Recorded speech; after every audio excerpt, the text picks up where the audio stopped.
jaajëf donc dañuy dem directement ci li nga xam ne moom mooy waxtaan bi comme ni ma ko énuméré léegi ci suñu ay points yu ñu fas yéene waxtaanee d'abord naka nga gisee sortie bi nga xamante ni démb Ousmane Sonko def na ko ñu bëri jàpp nañ ne sax ma nga woon fële ba nga prison donc comment ça fait-il que muy communiquer ak nit ñi nga xam ne ñoom ñoo nekk ci biti bi mooy deuxième fois muy def sortie boo xamante ni dañuy jàpp ne léegi la alors que mu ngi fële ca prison ba. lu mu wax lu Ousmane Sonko wax. bu ñu xoolee sortie bi discours la bu mu defoon. waaw ba pare ñu tegaat ko donc on sous-entend que ni am na message bu mu bëgg a véhiculer par rapport ak ay ñoñam. c'est quoi le contenu lan la wax. Bon, mais est-ce que vous... avec ta permission. Allez-y. En fait dafa def en fait benn lecture. La vidéo ñu ngi ko enregistrée au mois de juillet en tout cas au moment avant que ñu koy emprisonner donc ci vidéo bi dafa l'objectif de la vidéo mooy que woon ñu peaufiner seen stratégie. En direction de l'élection présidentielle. Stratégie bi li ñu ci mën a jàpp mooy les candidats yi nga xam ne. Moom Ousmane Sonko en tout cas seen projet bi proposé nañ ko puisque xamoon na ne bu ñu sukkandikoo ci moom ba tey que dinañ ko écarter ci élection yi donc matuwaayam la jël proposer benn ou des candidats jusque-là nous en retenons 3. Loolu pour contourner en fait la stratégie du régime bi nga jàpp ne ñoom ils sont contre lui bëgguñu mu wëyal sa carrière politique pour mën a contrer leen pour mettre en œuvre son projet. Donc loolu noonu yëpp en fait nekk loo xam ne dans sa stratégie dafay wéyal son combat contre le régime bi nga xam ne jàpp na ni moom daf fi war a jóge jàpp nga ne bu fekkee ne lan la permettre na ma ko ma remettre la question ne est-ce que c'est un combat de Ousmane Sonko qui porte ses fruits si sa xalaat. waaw déjà li ñuy jàpp ci Ousmane Sonko globalement il y a quelque chose qui revient régulièrement buy wax il dit xeex bi ñuy xeex dafa laaj un don de soi man sax pare na donc ñu jàpp ni Ousmane Sonko il a vraiment diverti l'État dafa divertir le pouvoir pour véritablement ñu foog ne pour que le pouvoir ne se concentre que sur sa personne à elle mu nekk loo xamante ne lu ñu gis la ba pare au niveau de l'appareil du parti et de ses souteneurs ñu naan Ousmane Sonko amuñu plan A amuñu plan B. mooy plan A ba Z. Oui, Ousmane Sonko la. c'est-à-dire plan A ba plan Z durant toute la communication. Oui. Parmi tous les responsables ay Ousseynou Ly ay. El Malick Ndiaye ay ñeneen ak ñeneen sur les plateaux. Toutes les personnes qui parlent de la candidature de Ousmane Sonko ils ont toujours dit que c'est Ousmane Sonko le plan c'est notre plan ce qui veut dire amuñu beneen alternative bu dul Ousmane Sonko bu dul Ousmane Sonko bugguñu leneen donc. Le pouvoir a mis toutes ses forces pour topp Ousmane Sonko. Ousmane Sonko aussi, dans sa vision, dans son concept, dans sa façon effectivement de dérouler son combat, moom intégré na ni moom pare na pour faire un suicide individuel pour la résurrection du parti. maanaam pare na le don de soi donc bi nga doon wax léegi. oui mooy ce don de soi. Ouais. Et ce don de soi est un mot, est une expression qui revient très très souvent chez les patriotes mu nekk quelque chose de très très important parce que finalement même un slogan finalement c'est un slogan par exemple mooy nous sommes prêts pour tout nous sommes prêts pour la patrie c'est-à-dire dëkk bi réew mi ni muy doxee c'est-à-dire réew mi soppeeku ci ay anam ñun yiñ ko bëggee jaral nañu lu ne moom moo tax effectivement même quand tu regardes un militant pastéfien tu as l'impression que tu es en face d'un disciple, de quelqu'un qui a une mission, de quelqu'un qui est au-delà d'un militant politique. C'est-à-dire, tey engagement bi ngay gis ci un jeune patriote, ce n'est pas le même engagement que tu verras vers un jeune par rapport à un jeune de Benno Bokk Yakaar ou par rapport à un jeune du PDS. Oui. Le PDS a connu des militants comme ça dans le passé. Certains partis, même boo demee dans certains partis politiques de la sous-région, di nga gis effectivement il y a des leaders assez charismatiques qui ont un discours anti-impérialiste, qui ont un discours... Succès Masra oui, c'est ça, porteur d'espoir, effectivement. Boo xamante ne effectivement tu as ce type de militant-là. Lu tax nag ce type de militant nga mën ko am mooy dafay correspondre effectivement, c'est-à-dire un chef de parti wala un leader, il faut que nga mën a jaay sa askan dara. Maintenant liñ ci mën a jàpp jeexital bi stratégie boobu di am mooy finalement l'État a tout fait pour empêcher Ousmane Sonko. Il a concentré toutes ses forces ci Ousmane Sonko, alors que effectivement cette fois-ci mun nañ jàpp ni li ñuy wax ni Macky c'est un fin stratège.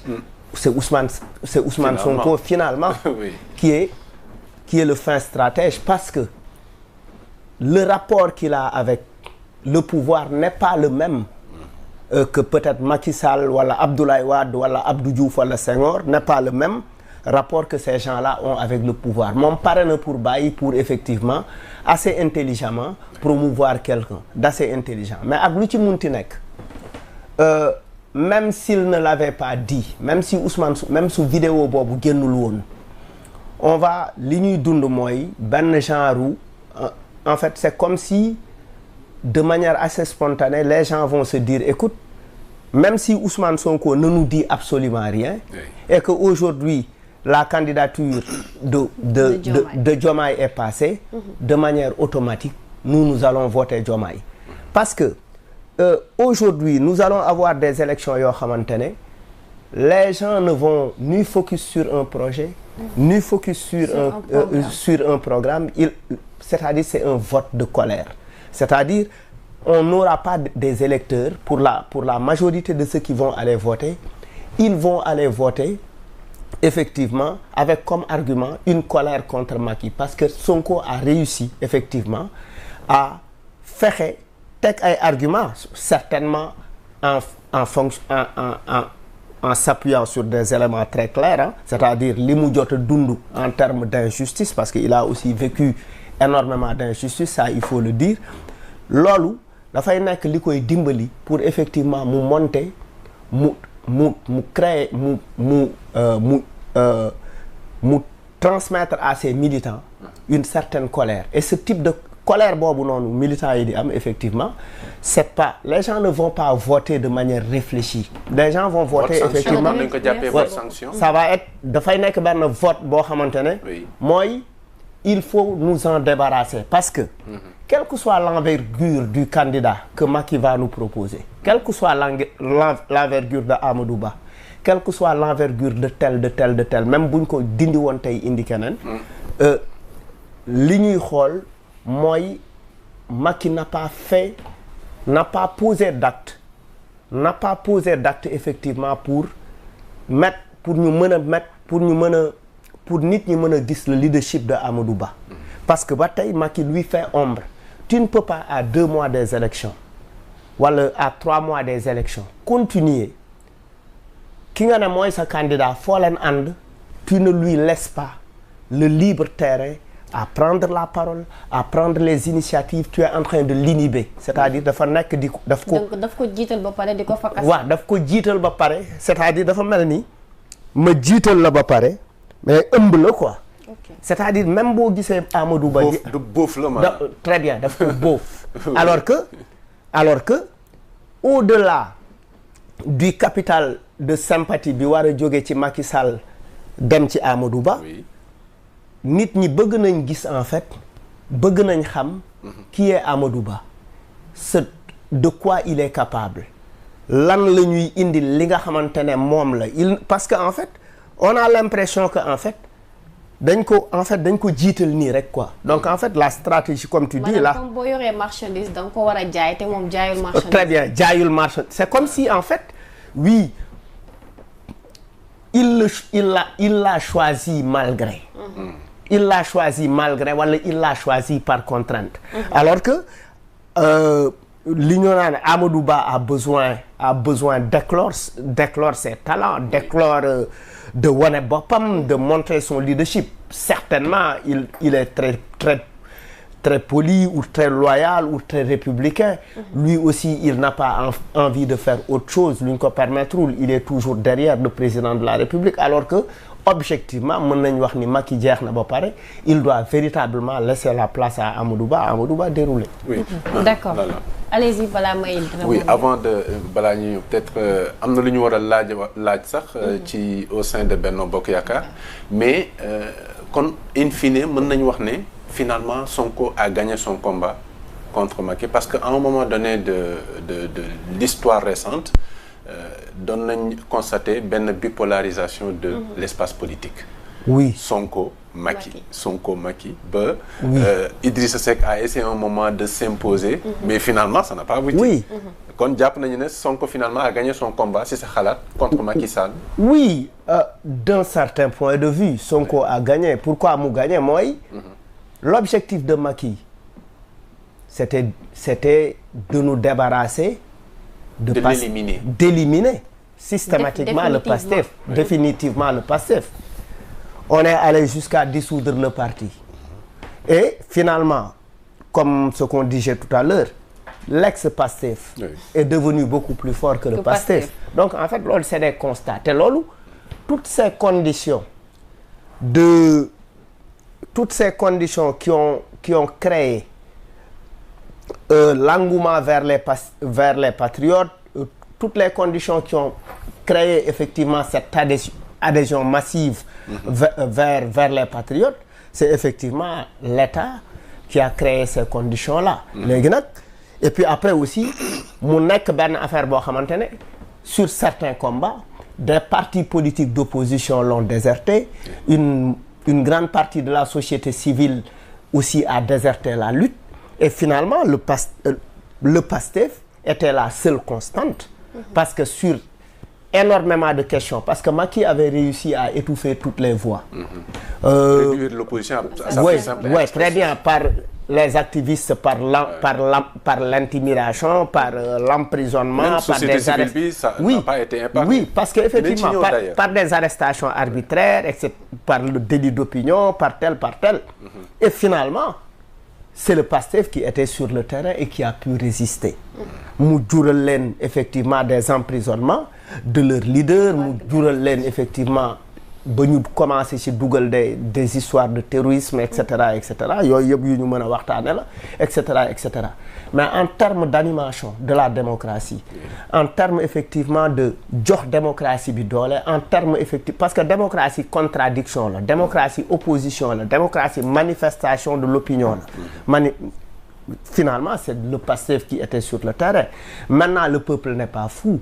Le peuple, quand il voit que quand il y a une situation, on voit que il y a un parti qui est là, il y a un leader qui se prononce sur des questions d'actualité, cherté de la vie, etc., longue détention préventive, détention arbitraire, etc., troisième mandat.